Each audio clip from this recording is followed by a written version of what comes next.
A belongs to set ఏ.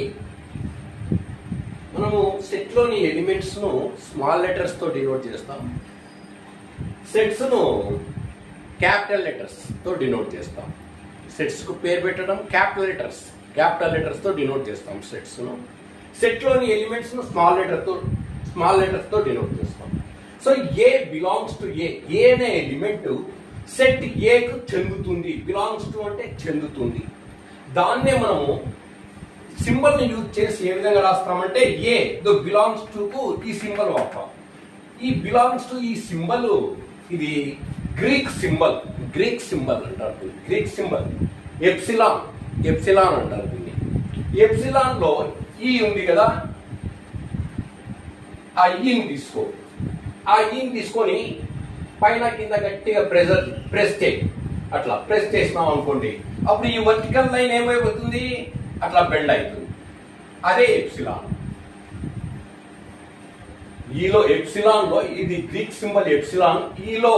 ఈ epsilon లో first letter తీసుకో.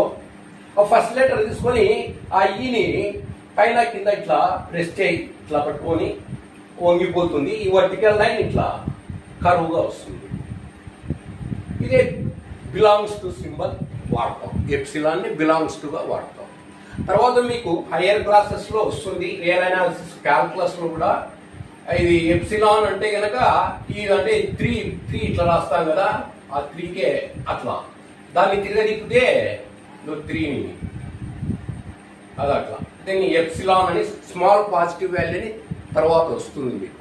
క్యాల్కులస్ లో రియల్ అనాలిసిస్ లో ఇంకొక అర్థంలో వాడతాం. ఏ బిలాంగ్స్ టు ఏ అనే దానికి ఈ విధంగా వాడతాం. అంటే A does not belong to B. A అనే ఎలిమెంట్ బి అనే సెట్ కు చెందదు. డస్ నాట్ బిలాంగ్ అంటే చెందదు. ఈ చెందదు అనే దాన్నే ఏ విధంగా డినోట్ చేస్తామంటే బిలాంగ్స్ టు సింబలే రాసి మధ్యలో ఒక క్రాస్ దానికి లైన్ గీయండి.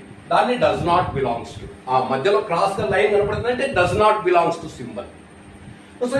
ఇది let A is equal to ఈ సెట్ లోని ఏ అనే సెట్ లో ఎలిమెంట్స్ ఇవన్నీ ఉన్నాయని ఇస్తున్నాడు.